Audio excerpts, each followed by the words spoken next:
This is still happening in Wisconsin. The 1849 criminal abortion ban that prevented Laurel from getting timely care, the kind of care that would allow her to spend that time, those 2 hours with her daughter, that ban is with the Supreme Court right now. It's on hold. We're performing abortion care in some hospitals, but in most hospitals, we're not. So Yes. there are many, many women across the state who are not getting the care that they need. And not only is this resulting in worse healthcare outcomes, but it is causing, as Laurel mentioned earlier, mental health problems, PTSD, and problems within our families and our communities that radiate far beyond just what's happening to the one woman who is dealing with the physical crisis.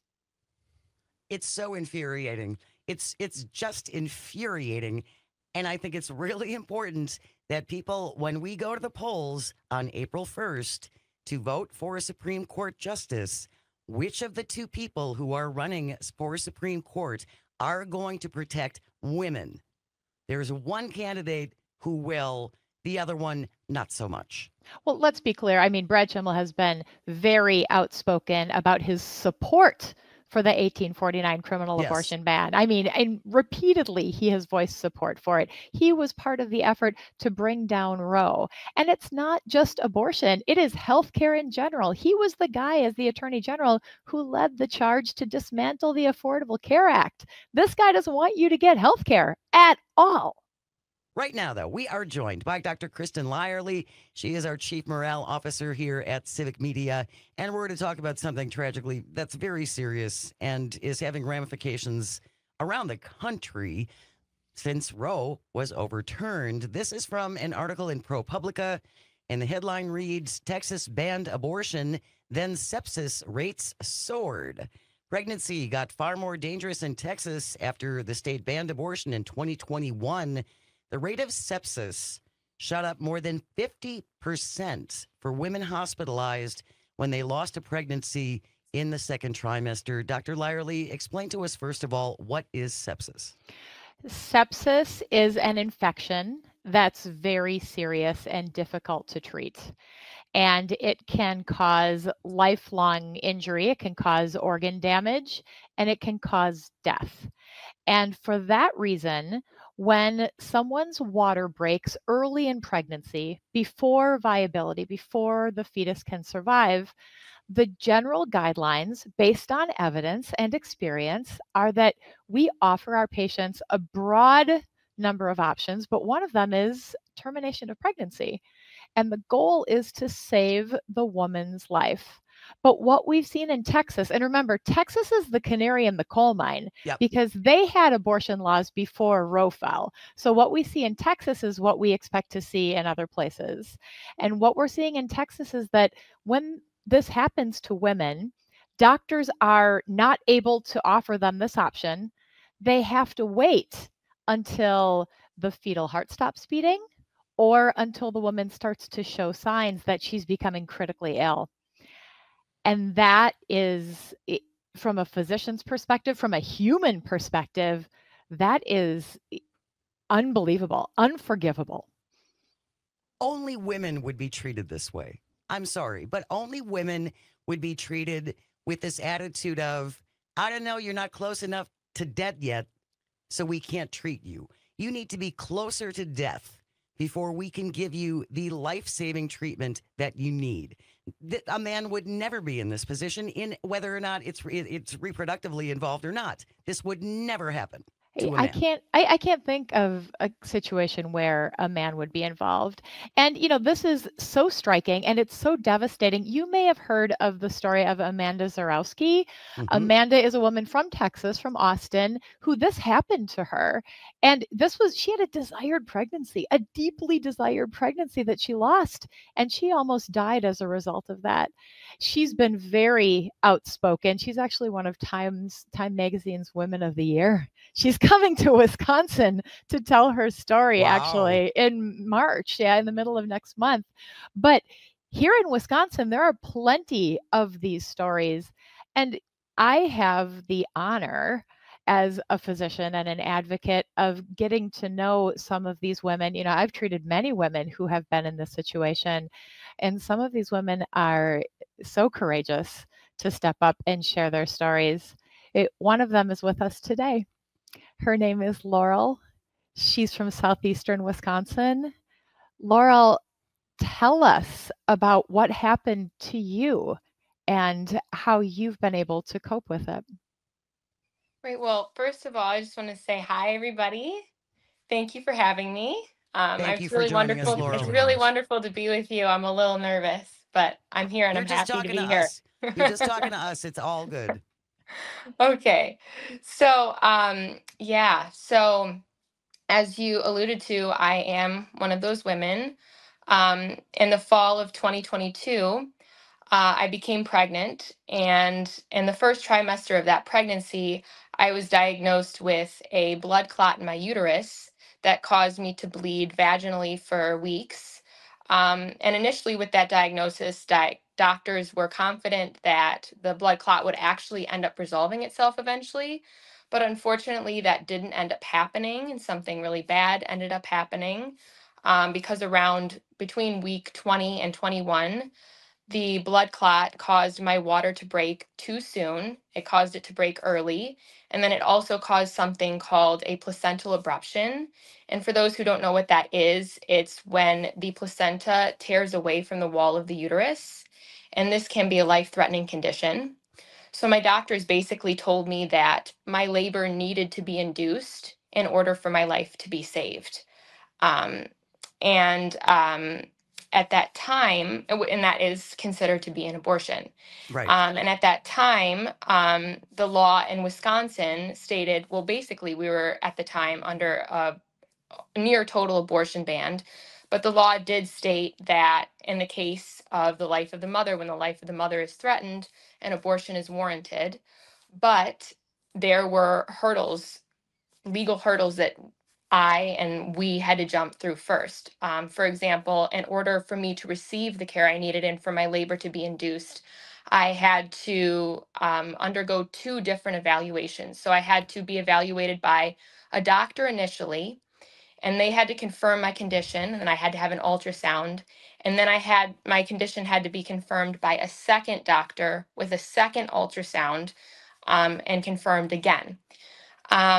And I ended up waiting a substantial amount of time in order to, throughout that entire process, I ended up having to wait. I can't really, I still to this day, I'm not really sure why I had to wait, but I believe the water broke and I had the placental abruption at around 6 p.m. at night, and I wasn't induced until the following day, late afternoon.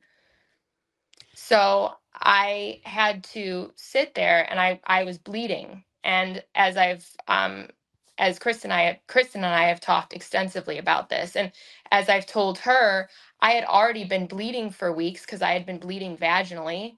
Then I had the placental abruption and I was bleeding internally and bleeding vaginally as well. So I was just sitting there and I was bleeding and bleeding. And then a key component of my story is that my baby, my daughter, she was still alive. She was still alive and healthy because she wasn't the issue. It was the anatomy surrounding her with the placenta and the blood clot. So once my labor was induced, my daughter was actually born alive. And she died in my arms 2 hours after birth. Oh, Laurel, I am just heartbroken for you. I am so sorry that you had to go through what you went through to get the care that you needed. Dr. Lyerly, was there any reason she should have had to wait? Is there any reason she should have had to gone to two separate doctors to perform the same examinations in order to get the care that she needed to save her life? No, and in fact, this is sadly not an uncommon situation. I've dealt with this in the little rural hospital where I work. Actually, I dealt with it recently within the last month. This is a common thing, and we know how to diagnose it. We know how to treat it. We know how to counsel our patients. So this delay was completely unnecessary. But the one thing Laurel didn't tell you, and I'll leave this to her, is her memory of those 2 hours that she got to spend with her baby? Laurel, tell us. Yeah, so by the time my labor was induced and I was able to be with my daughter, I was so sick at that point that I don't have much recollection of her life within those 2 hours and my time with her. And something that I've talked to Kristen about extensively is that something that was really important to me is that I knew that she was going to die once I gave birth. And so it was important to me that she was baptized before she passed away. And I have no recollection of that baptism at all. I'm not surprised. First of all, because of the physical state that you were in, but I can't even imagine your emotional state. And knowing while you're waiting for the treatment that you need in order to stay alive, the agony that you must have been in. I can't even imagine that, Laurel. Yeah, I mean, it was absolutely terrifying, absolutely devastating. And something that was really devastating for me is as I was sitting there waiting, bleeding, um, I could feel my baby moving in my stomach, knowing that I was going to have to give birth to her and watch her die. And I had to wait, and having that extended out was just added trauma. And you know what we can do and what we should do in these situations, and what we do in states that don't have abortion bans, is we surround people like Laurel and her family with support, with information, with love, so that they can get through this traumatic time in their lives in the best possible way. And what abortion bans cause, in addition to harming people and putting people's lives at risk, is they take that experience away from you and they cause permanent emotional trauma. Families are Yes. ripped apart by this. Yes, for certain. And um, the PTSD I dealt with for months and months afterwards was absolutely unimaginable. It was so bad mentally that I almost considered hospitalization at one point, Oh, boy. because I just couldn't function afterwards. It was so bad. We're going to continue our conversation with Dr. Kristin Lyerly and Laurel, who is brave enough to share her very painful story with us. Please stay close. You are listening to Matt Nair on Air, coming to you across the Civic Media Radio Network. Good morning. Welcome back to Matt Nair on Air. Jane Matt Nair, Greg Bach, Calvin on the board, coming to you from our studio at Radio Park in Racine. You can join us, call or text at 855-752-4842.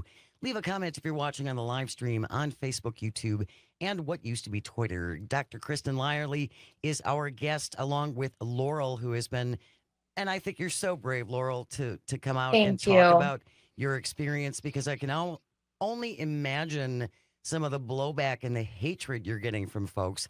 Because, if you're just joining us, Dr. Lyerly, can you explain what happened with Laurel briefly? Yeah, Laurel's water broke early in her pregnancy before the baby could survive. And she had an unnecessary delay in her care that led to some serious complications down the road. And she was unable to spend a satisfying, her daughter lived for 2 hours and she was unable to appreciate that time with her because she was so sick. And I think it's important to point out as well that if Laurel had been in Texas, she Mhm. probably would have died. She, Yes. she sure could Right. have. Mm-hmm. Absolutely. I mean, we can talk stats all day long. You know, we can say in Texas the sepsis rate has increased 50%. There's another Texas study that shows that it's tripled. So there's even more data out there. Texas is not examining the maternal deaths for the last couple of years. That's Right. another thing because Yeah, they let's just don't pretend want to it's not know. there. Let's just pretend it's not there. We won't look at it and then it doesn't exist. Right. But realistically, these aren't just numbers. You know, the data is compelling and it's important, but these aren't just numbers, are they, Laurel? No, they're not just numbers. They're real people. And as I was explaining to Kristen earlier, I think there's a large public misconception when people see women like myself coming forward. They see us in the media, and they think that we're liars. They think that we're like paid actors, or we're people who this didn't really happen to, or we're just being told what to say. And that's not true. We're real people with real stories. And when you see an ad on TV and you see a woman pleading to you, it's a woman who actually did go through this type of trauma, and she really truly is pleading to you because she doesn't want this to happen to herself or anyone ever again. And I think part of the problem is you don't fit the narrative. You don't fit the narrative that many would like, in that it's some irresponsible woman who is using abortion as a method of birth Yes. control. No, you actually had, like many, many, many other women, you had a wanted pregnancy Yes. that went wrong, and you needed specific medical care so you could live. That's what we're talking about. Yes, absolutely. I mean, my daughter was so loved. I mean, she was everything to me, everything to my husband and I, um, and everything we went through in terms of waiting, it was completely unnecessary. We have a comment on the live stream from Rob, who says, "My thoughts and prayers for you, Laurel. I'm so very sorry about this. I will be praying for you always." And we're getting a bunch of comments as well on the text line, with people who are just outraged by this. And we should be outraged by this. And Dr. Lyerly, I think you pointed out something really important. What's happening in Texas is the canary in the coal mine for what they want to see instituted across the country, including here in Yes. Wisconsin, where women who were in Laurel's position don't have the option of getting the health care that they need. So not only tragically does the wanted child die, but mom dies too. Well, let's be clear, this is still happening in Wisconsin. The 1849 criminal abortion ban that prevented Laurel from getting timely care, the kind of care that would allow her to spend that time, those 2 hours with her daughter, that ban is with the Supreme Court right now. It's on hold. We're performing abortion care in some hospitals, but in most hospitals, we're not. So Yes. there are many, many women across the state who are not getting the care that they need. And not only is this resulting in worse healthcare outcomes, but it is causing, as Laurel mentioned earlier, mental health problems, PTSD, and problems within our families and our communities that radiate far beyond just what's happening to the one woman who is dealing with the physical crisis. It's so infuriating. It's just infuriating. And I think it's really important that people, when we go to the polls on April 1st to vote for a Supreme Court justice, which of the two people who are running for Supreme Court are going to protect women? There's one candidate who will, the other one, not so much. Well, let's be clear. I mean, Brad Schimmel has been very outspoken about his support for the 1849 criminal Yes. abortion ban. I mean, and repeatedly he has voiced support for it. He was part of the effort to bring down Roe. And it's not just abortion, it is healthcare in general. He was the guy, as the Attorney General, who led the charge to dismantle the Affordable Care Act. This guy doesn't want you to get healthcare at all. I'm curious. I know we're both just like, what kind of reaction have you gotten, Laurel? I'm curious. Are people accusing you of being a liar and making this whole thing up, and that what you're getting paid by George Soros or somebody? Yes, I think that is a common reaction, and it's been a common reaction for me. The other day, I saw a few comments about how I was a lying pig, and it doesn't really phase me because I keep true to myself and I know exactly what I'm fighting for, but it's unfortunate and unnecessary. Ignore the We're just like aghast. We don't even know I what mean, to but say. it is. Yeah. It's Yeah. just I want to get a rock and hit myself in the head. It's just Don't we do sh- that, Jane. Don't we do I'll that. join you. but we shouldn't be here. No. We should not be here, and yet we are. That's why it's so important, Laurel, for people like you to have the bravery and the courage to step up and talk about this. This is the reality. This is what's happening. There's one side that doesn't want you to know that this is what's going on the Yes. ground across our country. This is real. Until it Laurel- happens to them, Jane. Until it happens to them. Absolutely. Laurel and Dr. Kristin Lyerly, thank you so very, very much for your time. Love to have you back. Thank Hopefully you. under better circumstances. Stay I hope strong. so. Thank you. News is coming up next. Stay with us. You're listening to Matt and Air on Air, GER, on the Civic Media Radio Network.